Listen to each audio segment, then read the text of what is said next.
My hands were shaking as I stared at Oliver's phone. 3 months of marriage, and there it was. A message thread with his mother discussing how to pressure me for more money. "She comes from wealth," his mother had written. "Tell her we need another £50,000 or we'll make her life miserable." I couldn't breathe. Just yesterday, my father-in-law had cornered me in the kitchen, demanding to know when my parents would fulfill their remaining obligation. I had no idea what he meant until now. 6 months ago, marrying Oliver Bennett seemed like a fairy tale. The lavish wedding my parents spent their savings on was everything I dreamed of. My father had already given Oliver's family a generous dowry, a car, family heirlooms, and cash that depleted his retirement fund. "This is the last time we'll ask," my father-in-law had assured him with a firm handshake. But that was a lie. The demand started small. My mother-in-law's disappointed looks at my wedding gifts.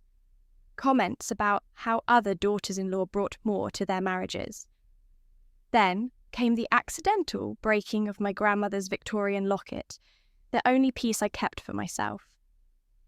"If you had better jewellery, this wouldn't matter," she'd whispered with a cold smile. My parents never heard about the escalating harassment. Dad had heart problems and Mum would worry herself sick. I thought I could handle it, that Oliver would stand up for me. That night, as he slept, I picked up his unlocked phone to order takeaway. What I saw instead was a meticulously planned extortion scheme, and not just targeting me. There were messages about other women, other families they had done this to before, photos of documents I'd never seen, signatures that looked like mine but weren't. The next morning, I smiled at breakfast as his mother complained about needing money for home repairs. I nodded when his father mentioned a family emergency requiring funds. All while my mind raced, formulating a plan. They didn't know what I'd discovered. They didn't know I'd already contacted someone who could help. They didn't know that at that very moment, everything they thought they knew about their quiet, compliant daughter-in-law was about to change. I remember the day I met Oliver Bennett, like it was yesterday. Not because it was magical, but because it was the beginning of what would become the most painful lesson of my life. We met at a charity gala hosted by my parents. I was helping organise the event, proud to be supporting my father's philanthropic efforts. Oliver approached me with a champagne flute and a smile that would eventually cost my family everything. "You must be Emma," he said, extending his hand. "I've heard so much about you from mutual friends." His eyes were captivating, deep blue with flecks of grey, crinkling at the corners when he smiled. His tailored suit spoke of wealth and taste. But it was his attentiveness that truly drew me in.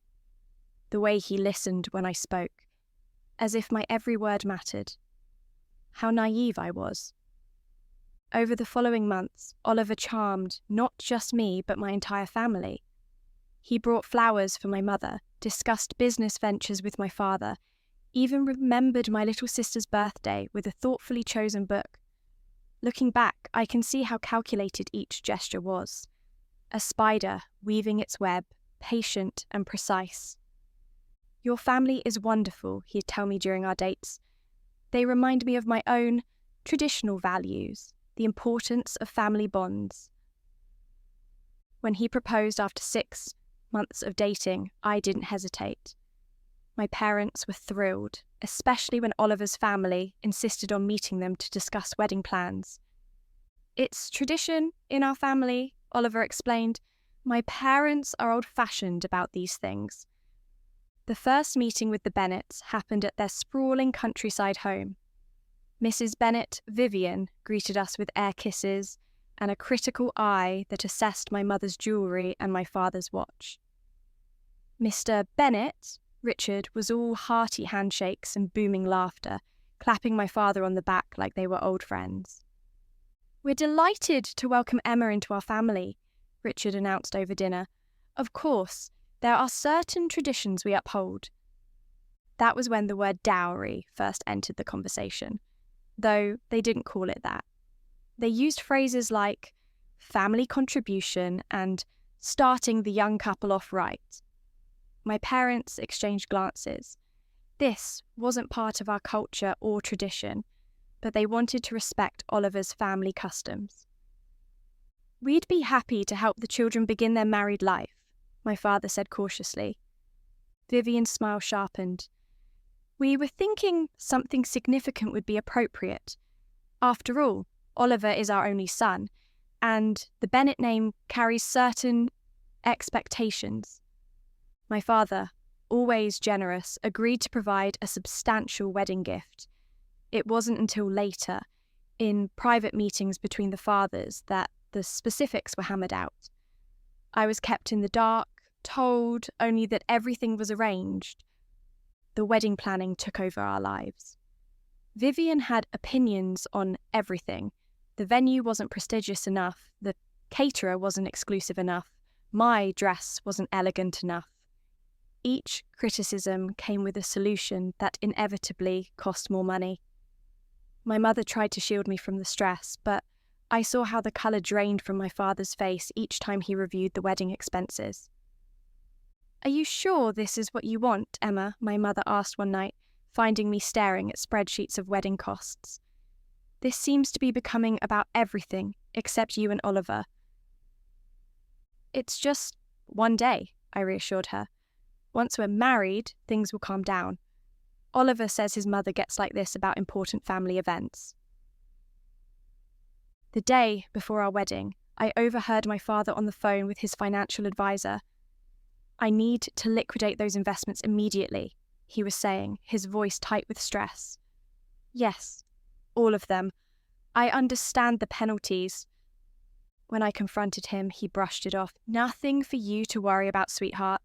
Just making sure everything's perfect for tomorrow." Our wedding day dawned bright and beautiful. The ceremony was everything I dreamed of.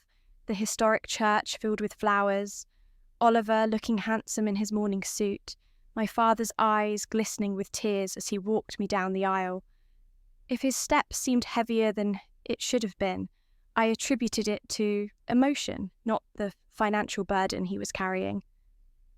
It was during the reception that I caught the first glimpse of what was to come. My father handed Richard an envelope during a private moment they thought no one could see. Richard peeked inside, frowned slightly, and tucked it into his jacket with barely a nod of acknowledgement. Later, as Oliver and I circulated among the guests, I overheard Vivian speaking to a relative. "Of course, it's not what we expected from a family of their standing," she was saying, "but it will do for now. Oliver knows what to do next."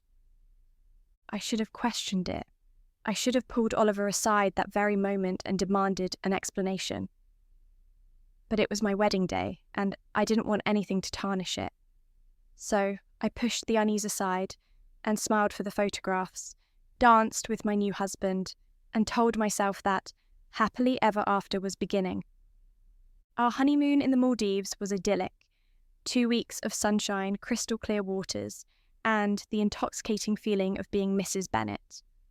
When Oliver took business calls that lasted hours, I explored the island alone, telling myself that this was normal, that marriage was about understanding your partner's commitments.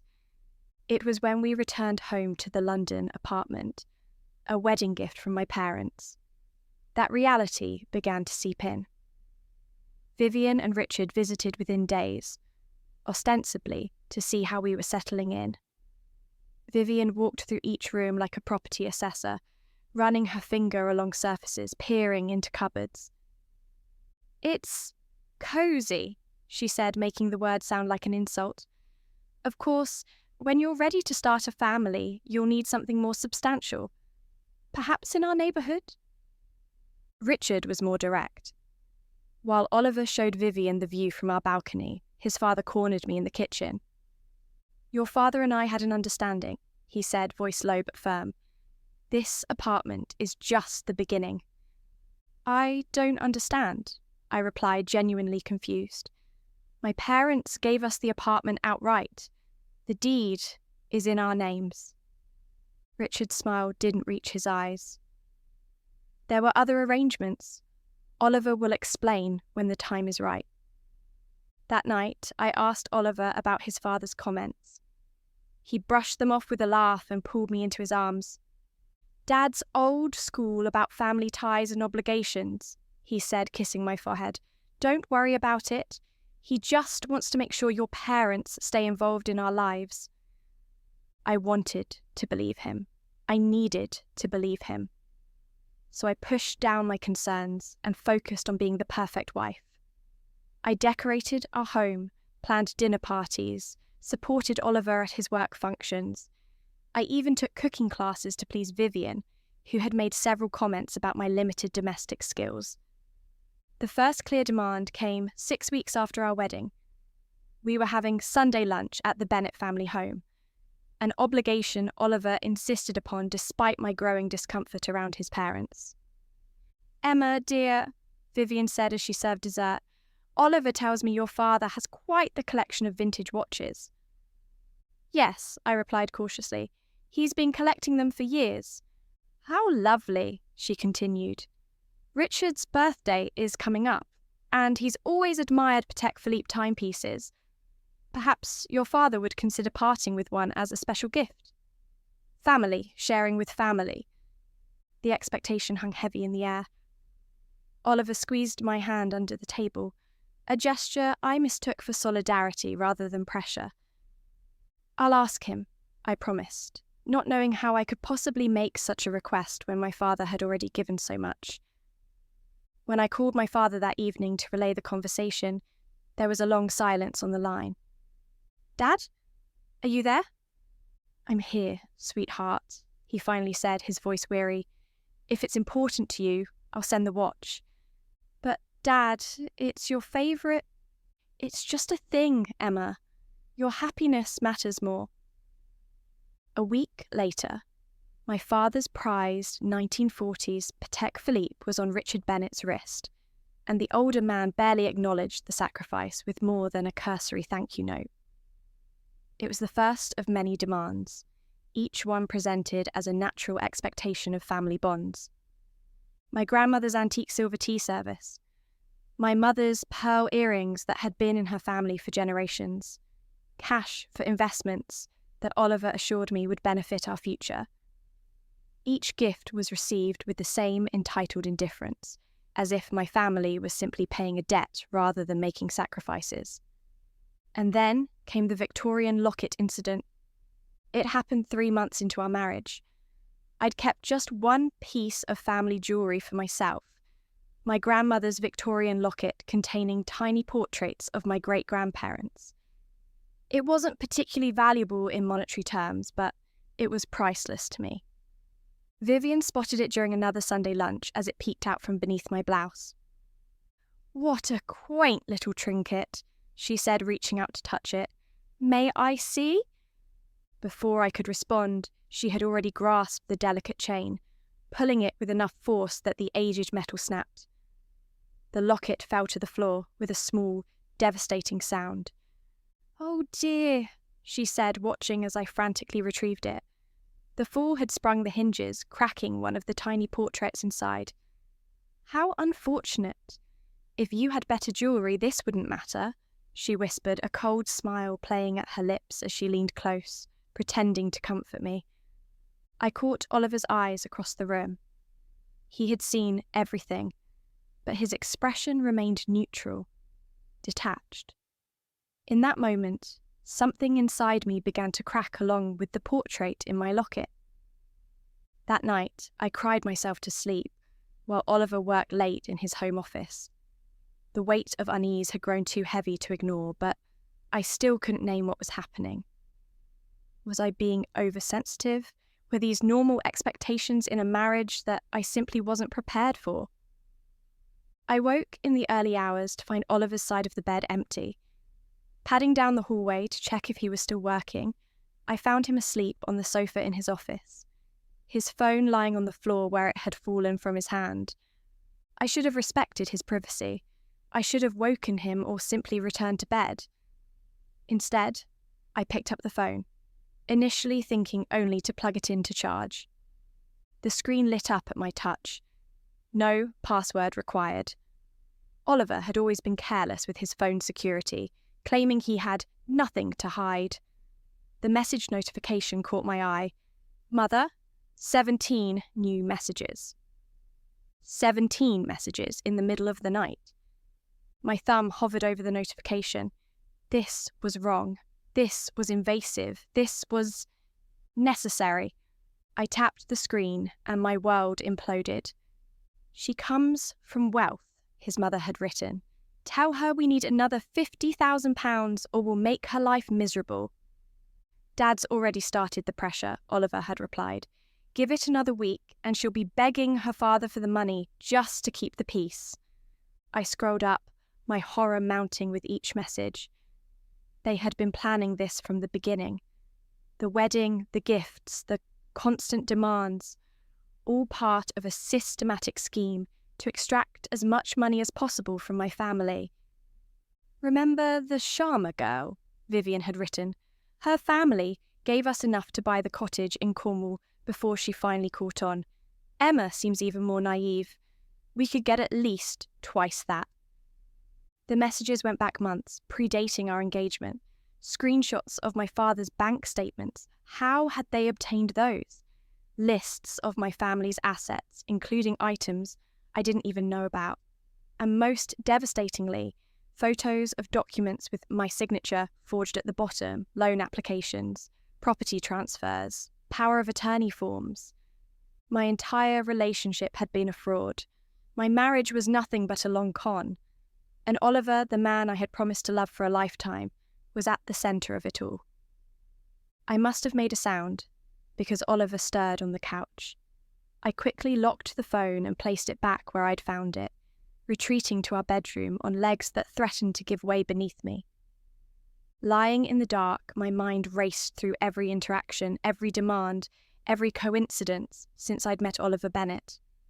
How could I have been so blind? What was I going to do now? One thing was certain. I couldn't let my parents suffer anymore.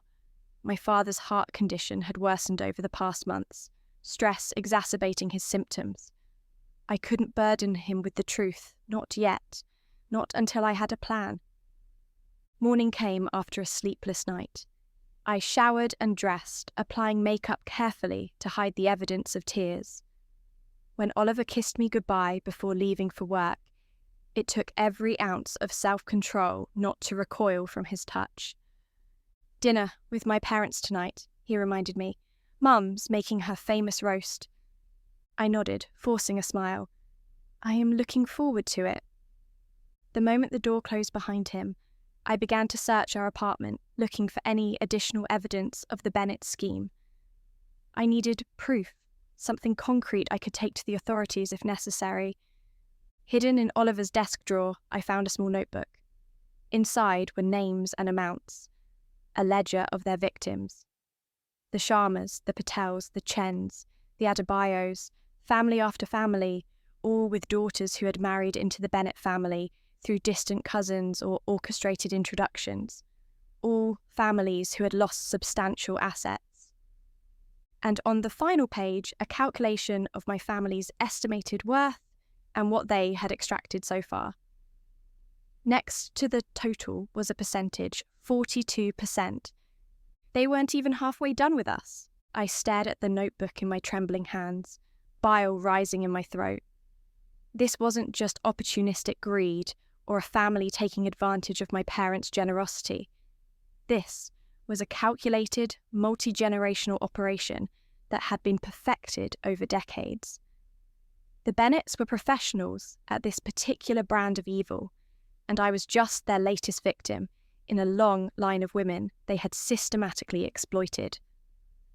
The names in the ledger haunted me. The Sharmas, the Patels, the Chens, the Adebayos. Family after family, all with daughters who had married into the Bennett family or their network of accomplices. All families who had been bled dry of their assets through the same methodical approach. And next to my family's name, 42%. They weren't even halfway done with us. I needed help, but I had to be careful. If Oliver or his parents suspected I knew anything, I had no doubt they would accelerate their plans, or worse. The forged documents I'd seen in Oliver's phone were proof they weren't above breaking the law. How far would they go if they felt cornered? With hands that wouldn't stop shaking, I called the one person I knew I could trust who wouldn't immediately alert my parents, my university roommate Layla, who now worked as a solicitor specialising in financial fraud. We'd drifted apart since my wedding, another red flag I'd ignored as Oliver slowly isolated me from my support network. "Emma?" Layla answered, surprise evident in her voice. "Is everything all right? It's been months." "I need to see you," I said, fighting to keep my voice steady. "Today, if possible. And I need you to promise not to tell anyone we're meeting." There must have been something in my tone that conveyed the desperation of my situation, because Layla didn't hesitate or ask questions. "My office, 2 hours, I'll clear my schedule." After hanging up, I moved quickly. I photographed every page of Oliver's notebook, every suspicious document I could find in his study. I checked our joint accounts, nearly empty despite the substantial wedding gifts that had been deposited there. Where had the money gone? A quick search revealed transfers to accounts I didn't recognise, all authorised with my electronic signature, a signature I had never provided. By the time I left to meet Layla, I had compiled enough evidence to make even her experienced eyes widen in horror. "Emma," she breathed as she scrolled through the photos on my phone, "this is extensive and frighteningly sophisticated. You're certain your husband is involved?" "Read the texts," I said, showing her the screenshots I'd taken while Oliver was in the shower that morning. I'd picked up his phone again, pretending to order breakfast delivery.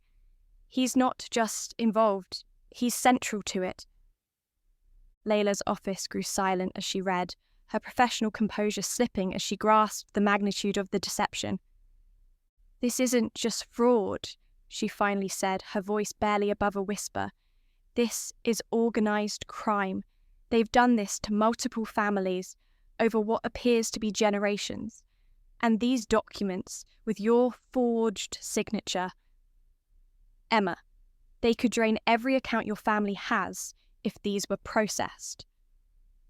"What do I do?" I asked, the question catching in my throat. Layla considered for a moment, the solicitor and her taking over.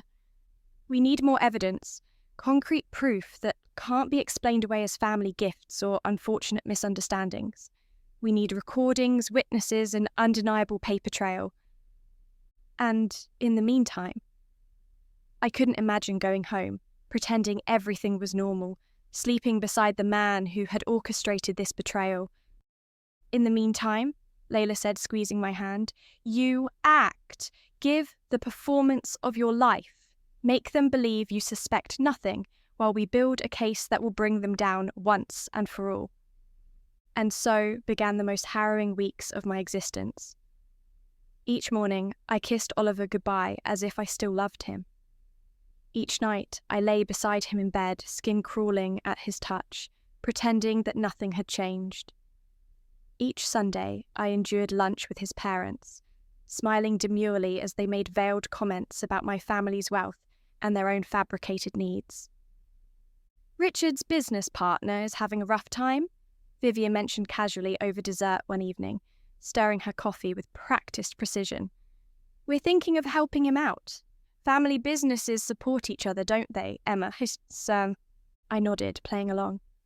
"Of course, that's what family does." "Your father has those commercial properties in Manchester, doesn't he?" Richard asked, his tone casual but his eyes calculating.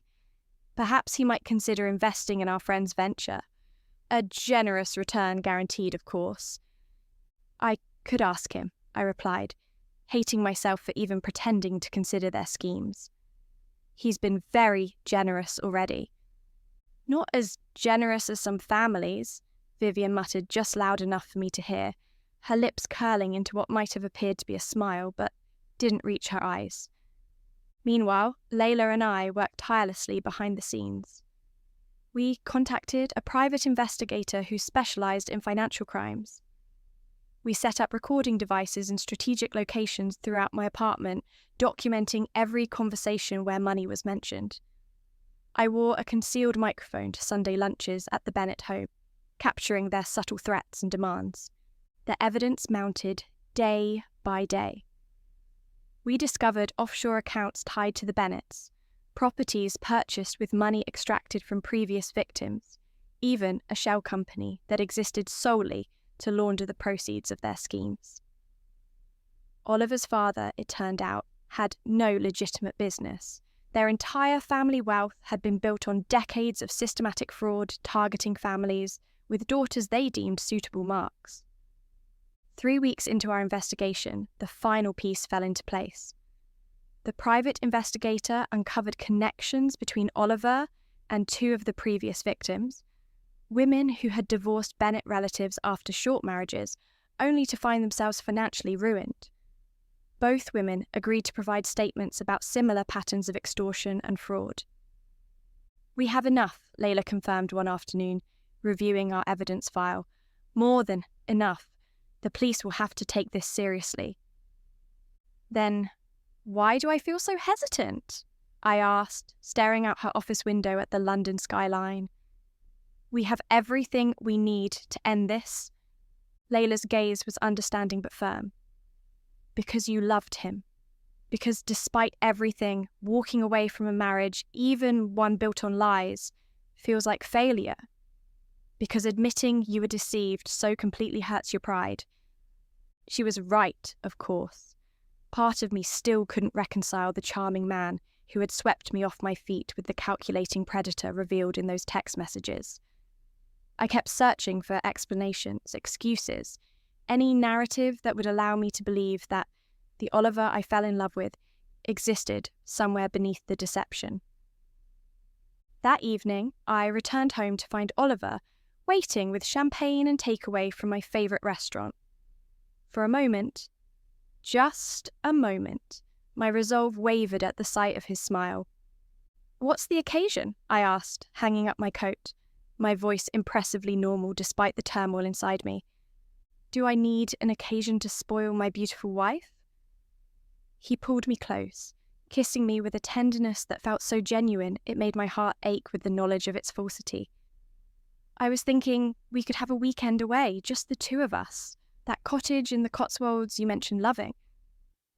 I forced myself to smile, to lean into his embrace, even as my skin crawled. "That sounds wonderful." Over dinner, he was attentive, asking about my day, laughing at my carefully constructed stories. It was a perfect performance of the loving husband. And then, as if on cue, his phone rang. "It's Dad," he said, checking the screen. "I should take this. Business thing." I nodded, watching as he stepped into his study, closing the door behind him. The moment he was out of sight, I slipped my own phone from my pocket and activated the app the investigator had installed, allowing me to listen to any call received on Oliver's phone. "Got to push harder," Richard's voice came through my earbuds, gruff and impatient. "Her father's selling those properties next month. We need that money diverted before the transaction completes, and it goes into the family trust." "I'm working on it," Oliver replied, his voice entirely different from the warm tones he'd used with me minutes earlier. Cold, businesslike, predatory. "Emma mentioned her sister's university fund yesterday. Apparently, there's quite a bit set aside. I'm thinking we target that next." "Good. Her sister's, 16? That means the trust should be accessible soon. Get Emma to suggest she needs it for some emergency. Or, better yet, get her signature on those transfer papers. Johnson's got them ready." My sister.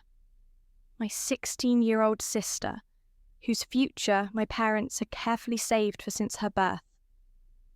They were going to target her next. Something inside me hardened at the thought, crystallizing my resolve. Any lingering doubt, any foolish hope that there had been some explanation, some redemption possible for Oliver, it all evaporated in that moment. When Oliver emerged from his study, I was the picture of the adoring wife, pouring more champagne, suggesting we watch his favourite film. If my smile seemed fixed, my laughter a beat too late, he didn't notice. His mind was already calculating his next move, the next extraction from my family's resources. That night, as he slept beside me, I sent a single text to Layla. "Tomorrow." Her reply came instantly. "Are you sure?" I stared at Oliver's sleeping face, handsome, peaceful, devoid of any hint of the monster beneath. "Yes, they're targeting my sister next. It ends now." Morning came, and with it, my final performance. I made Oliver's favourite breakfast, kissed him goodbye with promises of dinner plans later. The moment he left, I made a frantic call to my parents. "Dad, I need you and Mum to go to Aunt Sarah's house right now," I instructed, my voice urgent but controlled. "Don't ask questions, just go. I'll meet you there in 2 hours and explain everything." "Emma, what's wrong?" My father's concern tore at me. "Are you in some kind of trouble?" "Please, Dad, trust me. Go to Aunt Sarah's, lock the doors, and don't answer any calls except from me, not even from Oliver or his parents." Whether it was something in my voice or the accumulated worry of the past months, my father agreed without further argument. Once I knew they were safely away from any immediate contact with the Bennets, I made my second call to the police. Detective Inspector Collins arrived with 2 constables within the hour. Layla was with them, her expression grim but supportive as she carried the evidence file we had compiled. "Mrs.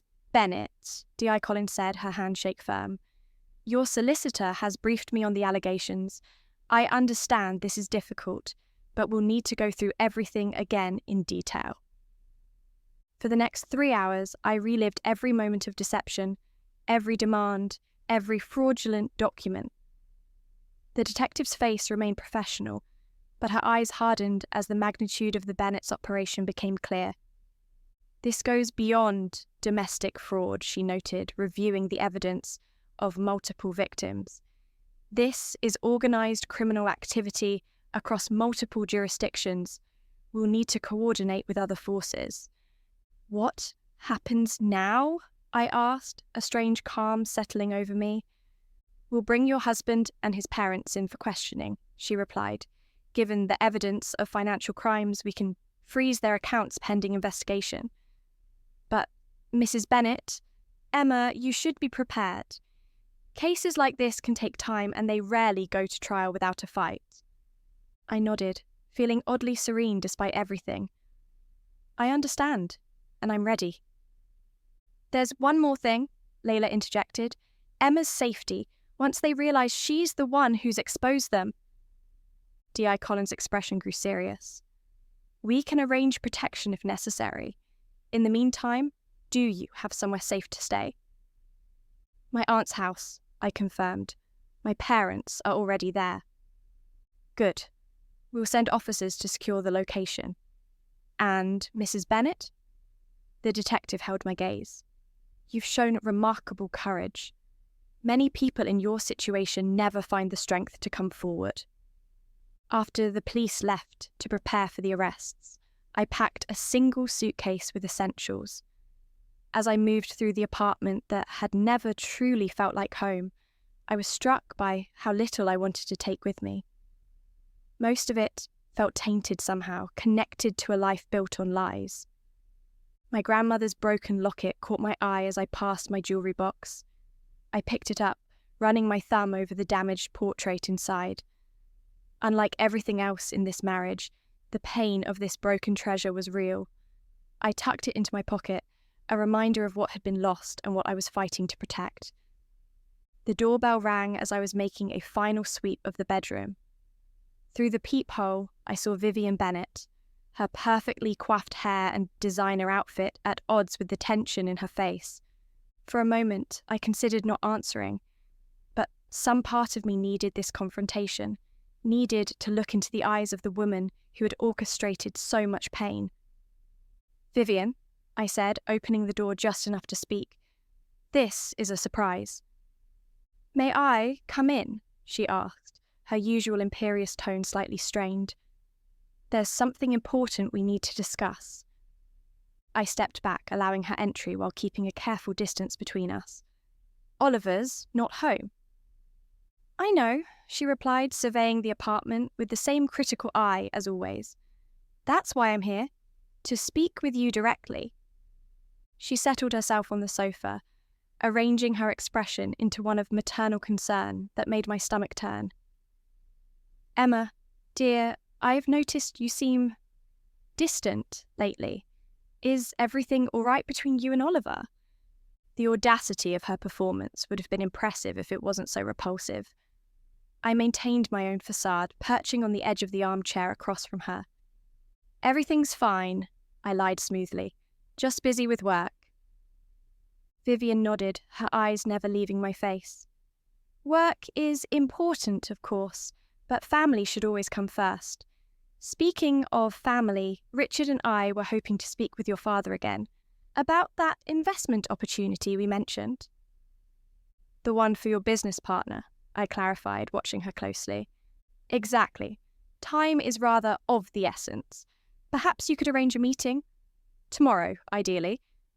Tomorrow. When they expected to have the forged documents ready, when they planned to target my sister's university fund. I'll see what I can do, I said, my voice steady despite the rage building within me. Vivian's smile widened, satisfaction evident in her eyes. Wonderful. And Emma, dear? Oliver mentioned something about your sister's education fund. Such a blessing that your parents planned ahead for both of you. Family, taking care of family. That's what it's all about, isn't it? The barely veiled greed in her eyes as she mentioned my teenage sister was the final confirmation I needed. These people would never stop. They would drain my family dry and move on to their next victims without a moment's remorse. Yes, I agreed, rising to my feet in a clear indication that our conversation was ending. Family is everything. Vivian took the hint, gathering her handbag as she stood. At the door, she paused, reaching out to pat my cheek, in a gesture that would have seemed affectionate to any observer. We're so glad Oliver found you, she said softly. You've been such a valuable addition to our family. The moment the door closed behind her, I leaned against it, my legs suddenly weak with the strain of maintaining my composure. I had just looked into the face of calculated evil, draped in designer clothes and social niceties, and I had managed not to scream the truth at her, not to reveal that her carefully constructed world was hours away from collapsing. My phone buzzed with a text from D.I. Collins. Warrants approved, moving in 1 hour, be ready. 1 hour until the Bennets discovered their scheme had failed. 1 hour until Oliver realised his wife had been playing a role just as convincingly as he had.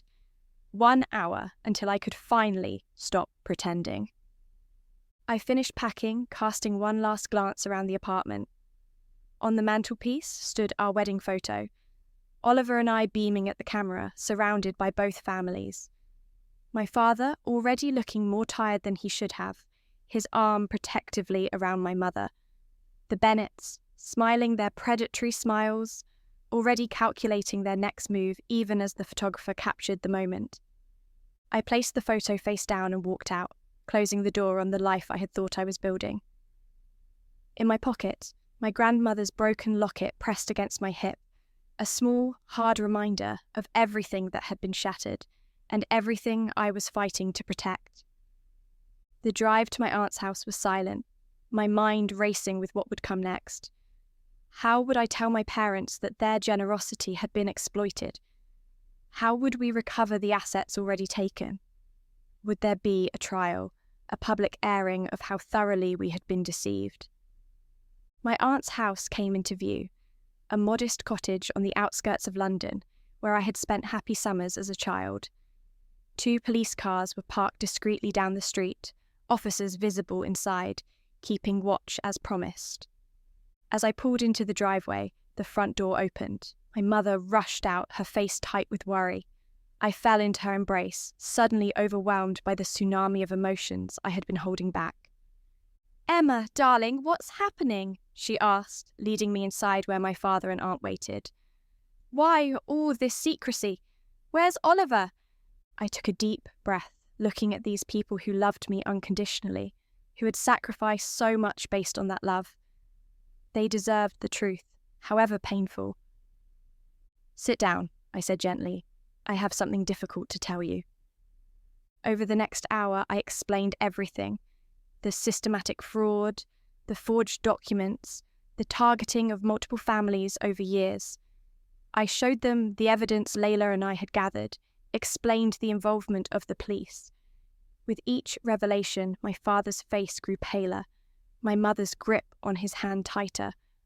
"All those gifts," my father murmured, shock evident in his voice. "The watch, the money, they were extorting us." "And we had no idea," my mother added, tears welling in her eyes. "We thought we were helping you start your life together." "It wasn't your fault," I insisted, kneeling before them. "They're professionals at this. They've done it to other families. But it stops with us. Today." My aunt, practical as always, brought tea and sandwiches that no one touched. The afternoon stretched into evening as we waited for news from D.I. Collins. When my phone finally rang, the room fell silent. "We have them," the detective reported. "All three in custody. The evidence in the apartment was exactly where you said it would be. Plus, we found additional documentation at the parents' house, records going back decades. This is bigger than we initially thought." Relief flooded through me, so intense it left me lightheaded. "Thank you," I managed to say. "There's more," D.I. Collins continued. "Based on the forged documents we found, we've been able to secure emergency freezing orders on all associated accounts. Your family's assets should be protected from further theft while we sort this out." After hanging up, I relayed the news to my family. My father, who had been so strong throughout everything, finally allowed himself to slump in his chair. "I can't believe how blind I was," he said, his voice breaking. "I handed over your mother's inheritance, my retirement fund." "You weren't blind, Dad," I said, taking his hands in mine. "You were generous and trusting. You saw the best in people. They're the ones who are broken, not you." My mother wiped away tears, her expression hardening with resolve. "What happens next?" "A long legal process," I admitted. "But we'll get through it together." Later that night, as my family finally slept, exhausted by emotional upheaval, I sat alone in my aunt's garden. My phone had been ringing constantly. "Oliver," calling from the police station. I had ignored every call. Then a text message arrived. "Emma, there's been a terrible misunderstanding. My parents have been arrested. Please call me. I love you." I stared at those 3 words. "I love you." Words he had said countless times. Words that had once meant everything to me. Now they were just another lie in a marriage built on deception. I typed a single response. "No, you don't. You never did." Then I blocked his number, set down my phone and looked up at the stars. For the first time in months, I could breathe freely.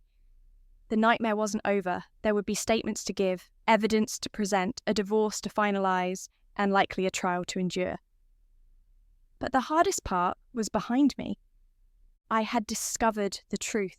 I had protected my family. I had found my strength. And as I sat in the quiet garden, my grandmother's broken locket in my palm, I made a silent promise. To myself, to my family, and to all the women who had come before me in the Bennett scheme. This ended with me. No more families would be destroyed. No more women would be used as pawns in their game. The path ahead would be difficult, but I was no longer the naive bride who believed in fairy tales. I was Emma, just Emma, not Bennett, not anyone's victim, and I was ready to reclaim my life, one piece at a time. The morning after, my world imploded. I woke up at my aunt's house surrounded by the people who truly loved me. The weight on my chest had lifted slightly, replaced by a strange, unfamiliar feeling, determination. I wasn't just a victim anymore. I was a fighter. D.I. Collins called while I was having breakfast.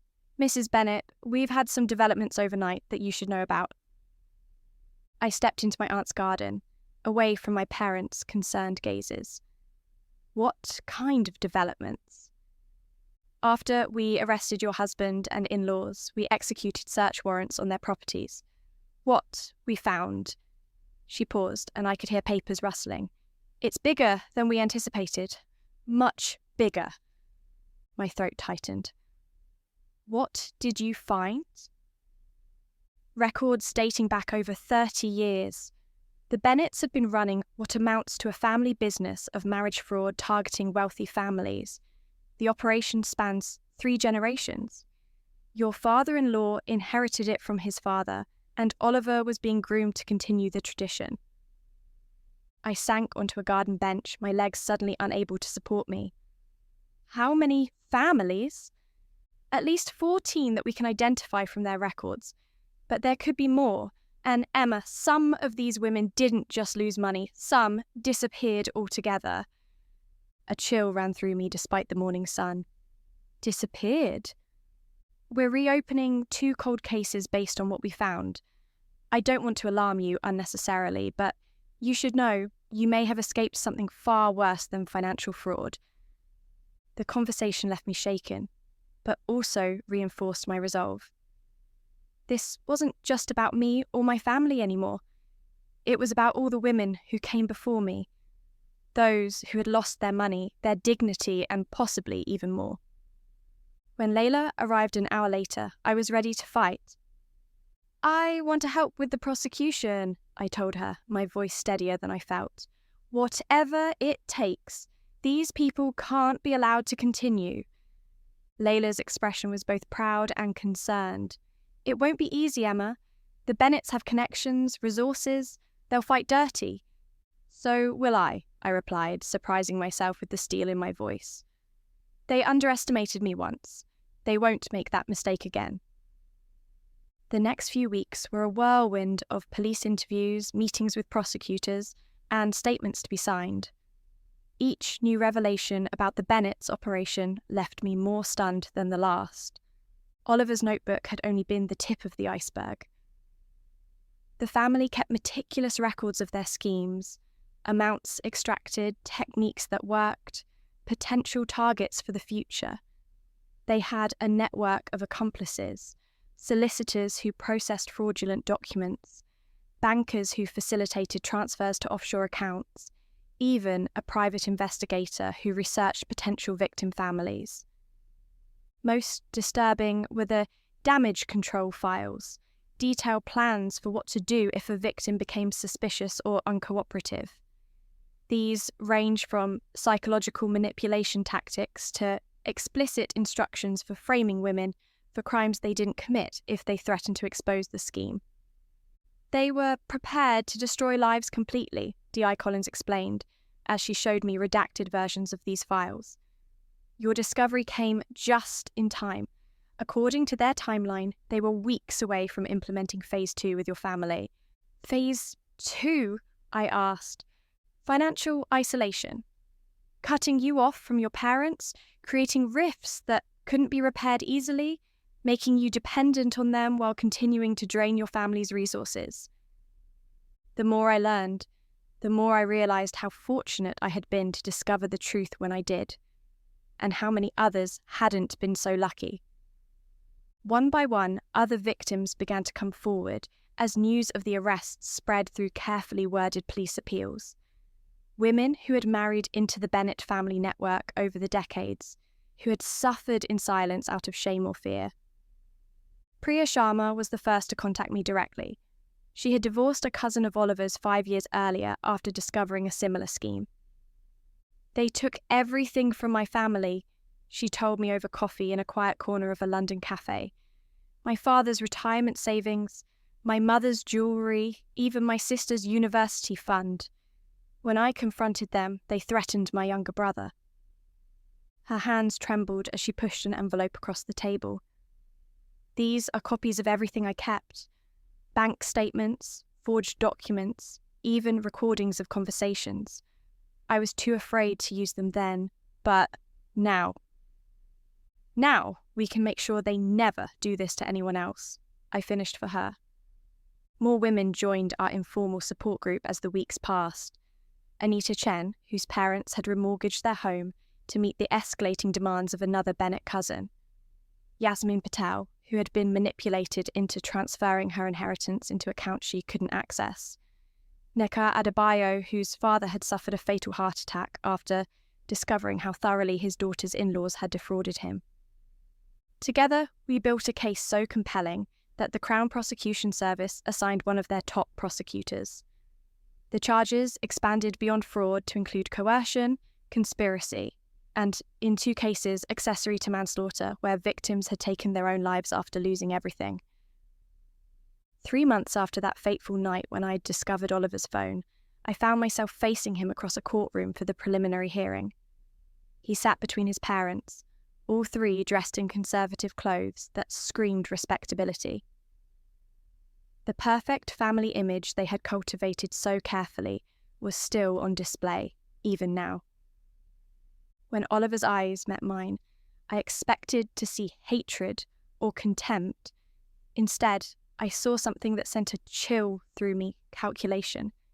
He was still strategizing, still looking for angles to exploit, still underestimating me. The hearing proceeded with clinical efficiency. Charges read, pleas entered, not guilty across the board, to no one's surprise, bail conditions set. As the Bennetts were led out, Oliver managed to brush past me in the crowded corridor. "You have no idea what you've started," he murmured, his voice low enough that only I could hear. "This will destroy your family more than anything we ever did."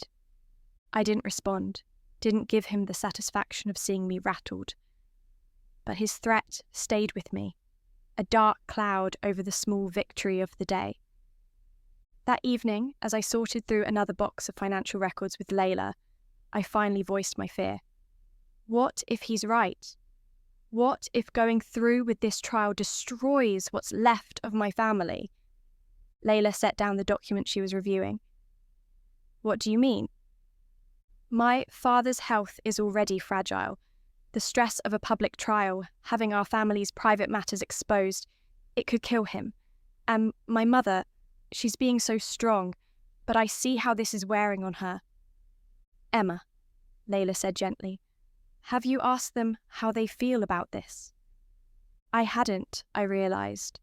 I'd been so focused on protecting them, on fighting back against the Bennetts, that I hadn't truly consulted my parents about what they wanted.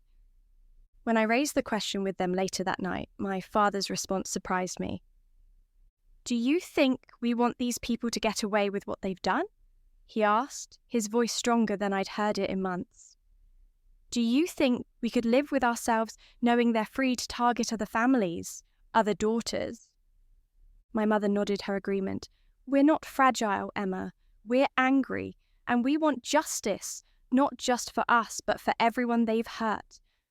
Their conviction strengthened my own. The next morning, I called D.I. Collins to confirm that I would testify as the prosecution's primary witness, no matter what came. What came was a storm unlike anything I could have prepared for. The Bennett's defense team launched a multi-pronged attack. First came legal motions to suppress evidence, to dismiss charges, to change venue anything, to delay and complicate the proceedings. When those largely failed, they turned to the court of public opinion. Suddenly, tabloids were running stories about my extravagant lifestyle and family history of financial mismanagement. Oliver gave a tearful interview, claiming he was blindsided by my false accusations, and that his parents had only been trying to help a young couple establish themselves. Most painful was the day my sister called from school, sobbing because journalists had been waiting at the gates, asking invasive questions about our family finances. "This has to stop," I told Layla after hanging up. "They're going after a 16-year-old girl now." "This is what they do," she reminded me grimly. "They're trying to make the cost of fighting so high that you'll back down. It's the same playbook they've always used." She was right, of course, but knowing their tactics didn't make them easier to bear. The prosecution team suggested a temporary media blackout, which helped somewhat, but the Bennett's campaign continued through whispers and innuendo, through sources close to the family who painted me as unstable, as a gold digger who had turned on her in-laws when they refused to fund an extravagant lifestyle. Through it all, our support group of victims grew. 20 women by the time the trial date approached. 20 lives disrupted or destroyed by the Bennett family's systematic predation. 20 voices ready to testify to the same patterns, the same tactics, the same devastating consequences. The trial itself was both excruciating and cathartic. For 2 weeks, I relived every moment of my relationship with Oliver, from our first meeting to that final discovery on his phone. I detailed the financial demands, the psychological manipulation, the slow isolation from my support network. The defence tried to paint it all as misunderstandings, as cultural differences, as normal family dynamics in wealthy circles. But they couldn't explain away the documents, the meticulous records, the identical patterns across decades of victims, the offshore accounts filled with money that couldn't be explained by any legitimate business. And they certainly couldn't explain away the testimony of Vivian Bennett's former assistant, who took the stand on the trial's 10th day. Margaret Phillips had worked for the Bennetts for 15 years, before being dismissed when she asked too many questions about certain financial transactions. Her testimony was devastating. Mrs. Bennett kept what she called her Dowry diary. Margaret explained to the hushed courtroom. It was a record of every woman brought into the family, how much they had extracted from each one, and notes on the techniques that were particularly effective. She described overhearing planning sessions where targets were selected based on family wealth and perceived vulnerability, how Oliver had been trained from adolescence to identify and charm potential victims, how Richard Bennett had explicitly joked about farming gold diggers for gold. Most damning was her account of what happened to women who fought back. There were contingency plans for troublemakers, she testified, ways to discredit them, isolate them, even frame them for crimes if necessary. They called it problem elimination. As Margaret spoke, I watched the jury's expression shift from skepticism to horror, and I watched the Bennett's carefully maintained facade begin to crumble. Vivian's perfectly composed expression slipped into naked contempt. Richard's faux bewilderment hardened into something ugly. And Oliver finally stopped looking at me altogether. The defence tried desperately to discredit Margaret, suggesting she was a disgruntled ex-employee seeking revenge.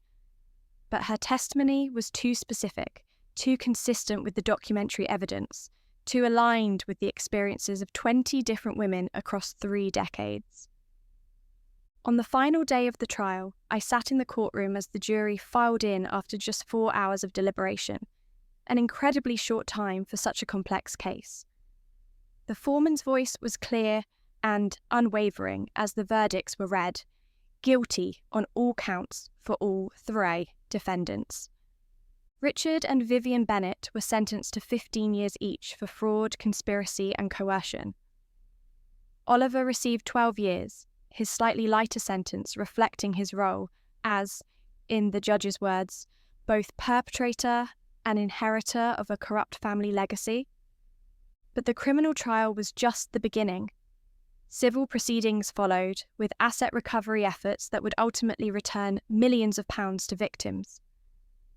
The Bennett properties, investment portfolios, and hidden accounts were systematically identified, frozen, and liquidated to fund restitution. 1 year to the day after I discovered those damning text messages on Oliver's phone, I stood on the steps of the Royal Courts of Justice with 19 other women, the Bennett survivors, as the press had dubbed us. We had just won a precedent-setting civil judgment that would help rebuild our shattered financial lives. "What will you do now?" a journalist called out to me as we prepared to leave. I looked at the women beside me, women who had gone from victims to fighters to victors, women who had found strength in each other when their worlds collapsed, women who had refused to be silenced or shamed.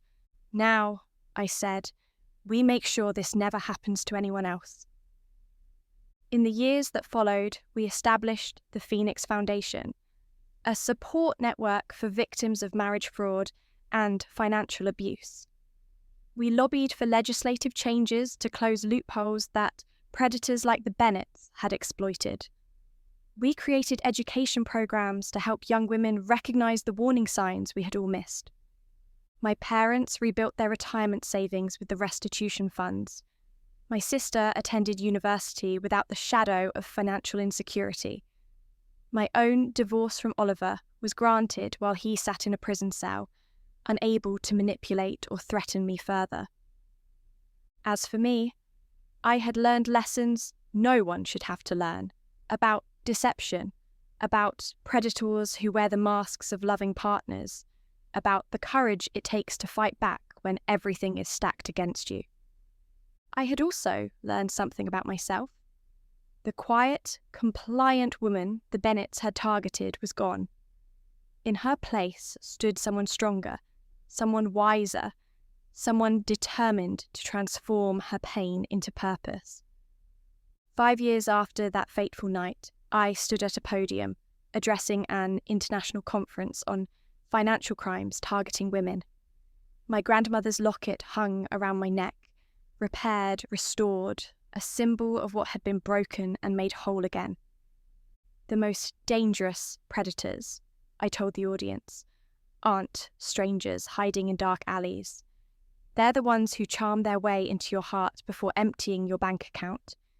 They're the ones who use love as a weapon and tradition as a shield.